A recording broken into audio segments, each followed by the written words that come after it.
Pemirsa, beasiswa Lembaga Pengelola Dana Pendidikan (LPDP) kembali menjadi sorotan publik setelah viralnya pernyataan seorang alumni penerima beasiswa yang dianggap merendahkan Indonesia. Dampaknya suami yang juga berstatus warga LPDP diminta mengembalikan seluruh dana beasiswa beserta bunga karena dinilai melanggar kewajiban pengabdian. Sosok Dwi Sasetyaningtyas menjadi perbincangan setelah video pernyataannya di media sosial menuai kecaman. Saat ini sudah terhubung bersama kami Bapak Lalu Hadrian Irfani, Wakil Ketua Komisi 10 DPR RI. Selamat malam, Bang Lalu.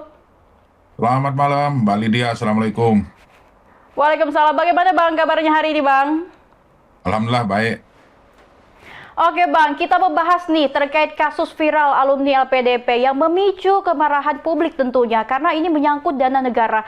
Bagaimana tanggapannya, Bang? Apakah menurut Abang sendiri mekanisme seleksi LPDP ini yang selama ini sudah cukup ketat untuk menilai komitmen nasionalisme dan juga integritas calon penerima? Baik, Mbak Lydia. Jadi pertama tentu kami prihatin, kami menyayangkan perilaku yang dilakukan oleh warga LPDP ini, terutama DS ini ya, Mbak DS dan suaminya tentunya. Nah, karena memang ini sangat memalukan yang dilakukan, walaupun tujuannya untuk flexing dan sebagainya, tetapi ini memicu kemarahan publik. Yang kedua, kami di Komisi 10 menginginkan agar LPDP sebagai pengelola dana abadi pendidikan melakukan evaluasi terhadap seluruh penerima LPDP ini. Baik. Kita tahu bahwa hari ini mulai dari tahun 2013 sampai dengan 2025 ada 55.641 mahasiswa yang diberikan beasiswa melalui dana yang dikelola oleh LPDP. Dari 55.000 sekian itu, ada sekitar 18.000 yang masih ongoing. Artinya ORD ini sudah banyak dan masyarakat perlu tahu 55.000 ini siapa saja. Kemudian apakah di dalam 55.000 itu sudah terakomodir dari daerah-daerah 3T, terluar, tertinggal, terdepan. Apakah sudah terakomodir bagi mahasiswa kita yang kurang mampu? Apakah sudah terakomodir dari alumni-alumni pondok pesantren, dari alumni-alumni sekolah keagamaan lainnya? Kemudian apakah sudah terakomodir bagi mahasiswa-mahasiswa yang berprestasi yang sudah mengharumkan nama baik bangsa Indonesia? Nah, ini perlu dibuka di publik. Agar apa? Agar tidak ada anggapan bahwa ORD LPDP ini berasal dari golongan atau kalangan tertentu saja. Seperti misalnya stigma yang muncul kemudian adalah LPDP khusus buat keluarga yang mampu. Karena persyaratannya begitu ketat, harus ada TOEFL, harus ada IELTS dan sebagainya. TOEFL dan IELTS ini hanya bisa dijangkau oleh kalangan yang mampu ketika ingin menambah atau meningkatkan skornya. Nah, bagaimana dengan kalangan yang tidak mampu ketika skor TOEFL maupun IELTS-nya di bawah persyaratan? Ini juga harus menjadi pemikiran. Nah, oleh sebab itu kami di Komisi 10 menyarankan kepada LPDP, pertama melakukan evaluasi itu tadi. Kemudian yang kedua harus mempersiapkan ekosistemnya. Mempersiapkan ekosistem yang saya maksud mulai dari rekrutmen, kemudian proses seleksi, kemudian pasca studi. Ini menjadi sangat penting. Jangan sampai alasan dari teman-teman ORD ini adalah ngapain balik ke Indonesia kalau ternyata pemerintah tidak mempersiapkan pekerjaan yang layak dan pekerjaan yang sesuai dengan jurusan yang mereka ambil ketika kuliah. Nah, ini juga menjadi persoalan tersendiri. Sehingga kami berharap agar LPDP bisa membuat roadmap, bisa membuat peta jalan untuk keberlangsungan beasiswa yang dianggarkan melalui dana abadi pendidikan ini. Demikian sementara. Oke, baik, Bang Lalu. Tapi Pak Purbaya aja sempat mengeluarkan statement bahwa suami dari Mbak Dwi ini memang harus mengembalikan, dan juga nantinya Pak Purbaya juga akan memblacklist siapa saja yang award juga nantinya akan tidak memberikan Seperti tentunya pengembalian dana ini juga, apakah nanti sanksi finansial ini cukup memberikan efek jera atau perlu adanya sanksi lain juga? Ya, pertama kami sepakat dengan yang disampaikan oleh Pak Menteri Keuangan karena anggaran dari LPDP ini untuk beasiswa LPDP ini berasal dari uang rakyat, berasal dari pajak, dan Pak Purbaya juga menambahkan ada komponen hutang juga untuk mempersiapkan itu.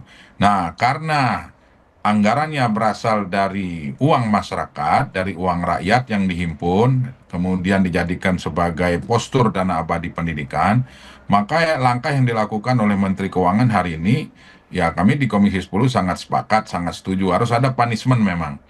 Nah, Baik. karena itu, maka ekosistem yang saya sampaikan tadi perlu dipersiapkan. Kemudian yang kedua, kita harus memberikan penyadaran kepada ORD maupun calon-calon penerima beasiswa LPDP berikutnya, bahwa beasiswa LPDP itu bukan fasilitas pribadi yang diberikan oleh negara, tetapi beasiswa LPDP itu adalah penugasan negara, amanah yang diberikan kepada seseorang yang dinyatakan lulus sebagai penerima beasiswa LPDP untuk melaksanakan studi di negara tujuan dalam rangka meningkatkan kapasitas, meningkatkan SDM, kemudian tentunya tujuannya juga adalah membawa misi bangsa, membawa nama baik bangsa Indonesia. Ini yang harus ditekankan.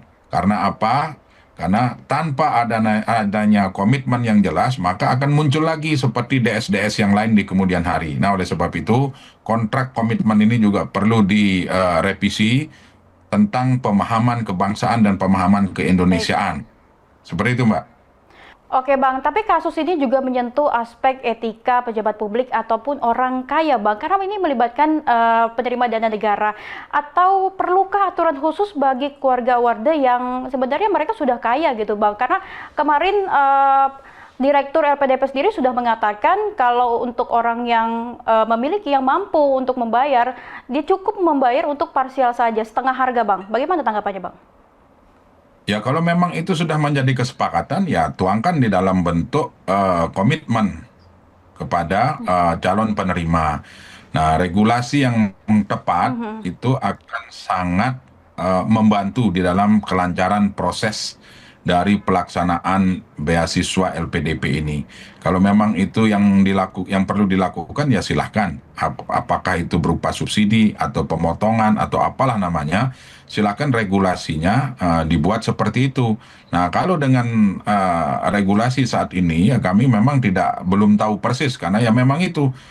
Pertama, sosialisasi sangat jarang dilakukan. Yang kedua, terkait dengan afirmasi contohnya. Afirmasi itu bagi masyarakat kita atau calon-calon penerima beasiswa LPDP ini yang berasal dari daerah 3T, yang berasal dari keluarga kurang mampu, yang berasal dari calon mahasiswa berprestasi mengharumkan nama bangsa. Nah, ini kuotanya berapa persen dari kuota sesungguhnya kami tidak tahu. Nah, oleh sebab itu, jika memang Direktur Utama LPDP menyampaikan demikian, ya tuangkan secara tertulis dalam bentuk regulasi yang baru untuk mencegah stigma-stigma yang muncul, untuk mencegah elit bahwa LPDP ini hanya dikuasai oleh kelompok tertentu, hanya dikuasai oleh golongan atau elit tertentu saja. Nah, inilah yang harus bisa dijelaskan dan dibuka seluas-luasnya akses informasinya kepada publik. Oke baik Bang, ini kita membahas terkait fenomena Wardah yang memilih menetap di luar negeri karena ini sering dikaitkan juga dengan brain drain. Apakah kebijakan kewajiban pulang saat ini masih relevan Bang? Atau justru perlu adanya pendekatan baru yang lebih fleksibel tapi tetap menguntungkan Indonesia Bang?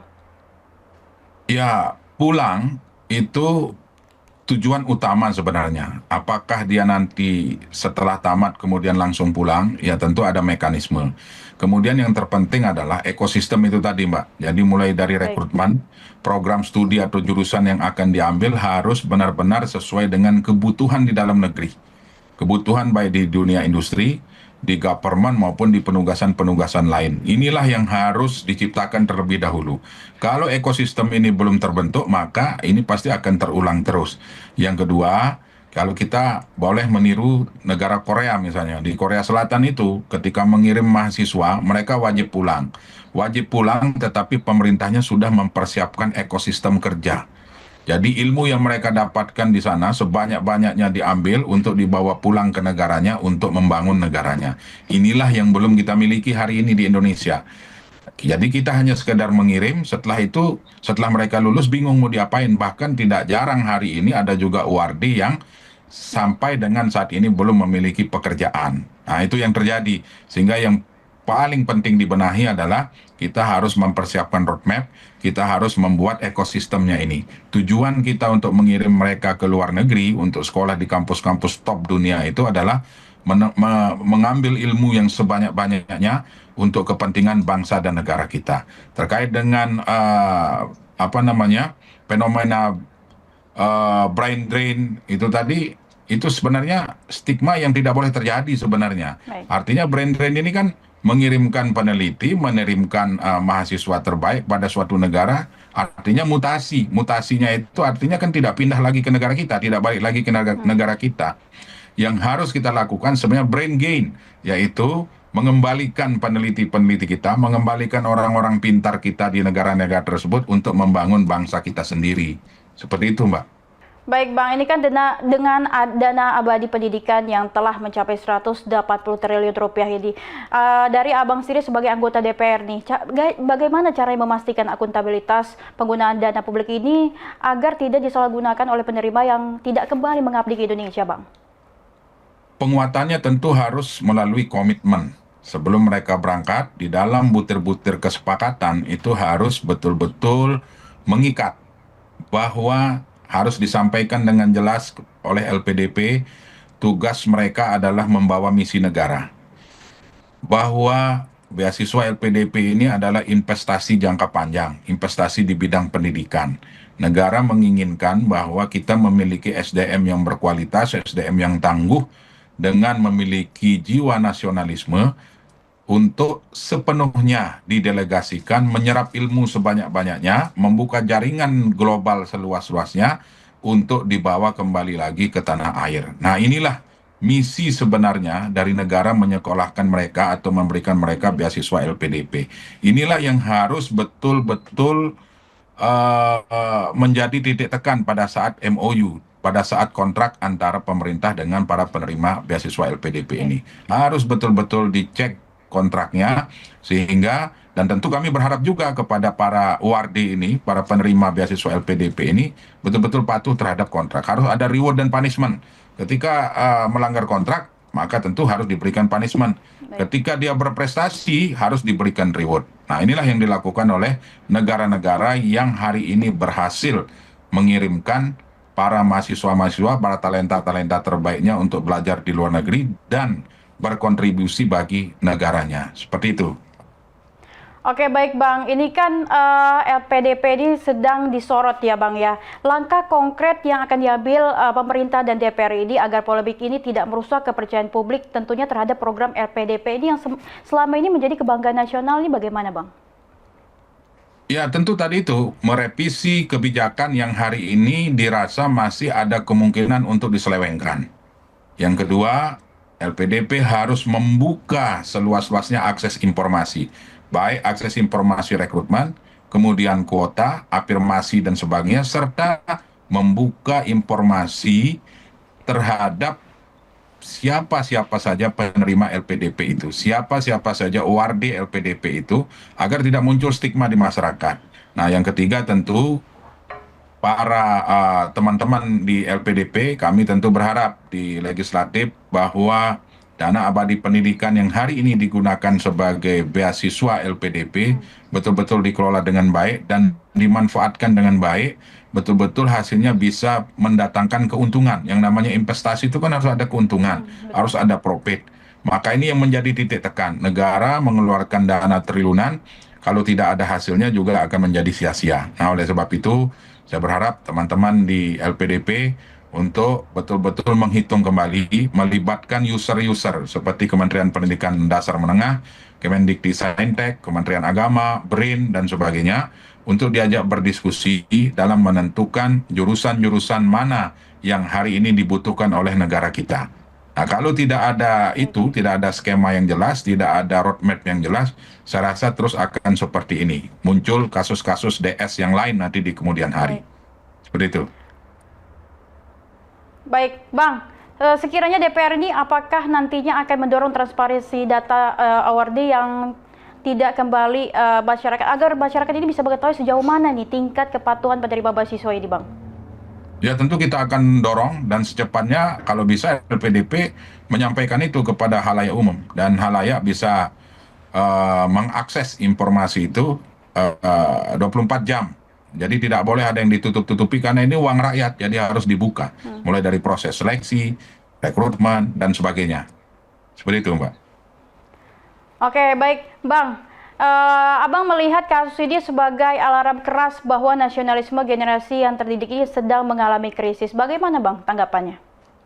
Iya, saya setuju. Ini hikmahnya adalah kita mengetahui bahwa ternyata pemahaman kebangsaan, jiwa nasionalisme dan kecintaan terhadap tanah air itu menjadi sangat kurang. Nah, ini yang perlu betul-betul harus ditanamkan kepada semua generasi bangsa, tidak hanya Wardi LPDP, tetapi terhadap semua generasi bangsa. Ini kebetulan yang muncul adalah Wardi LPDP. Bagaimana dengan warga negara Indonesia yang memang mendapat beasiswa tidak dari LPDP? Nah, ini juga penting ini bagi pemerintah, terutama kementerian terkait, untuk mengevaluasi program-program yang sekiranya akan mengakibatkan perpindahan kewarganegaraan, akan merugikan bangsa dan negara kesatuan Republik Indonesia ini, agar jangan sampai terjadi hal-hal demikian. Nah, oleh sebab itu, saya berharap kepada pemerintah dalam hal ini LPDP sebagai pengelola dana abadi pendidikan ini untuk membuka diri setransparan mungkin, untuk mau menerima masukan-masukan, pendapat, saran dari kementerian lembaga lain yang membutuhkan mahasiswa-mahasiswa atau wardi-wardi LPDP ini.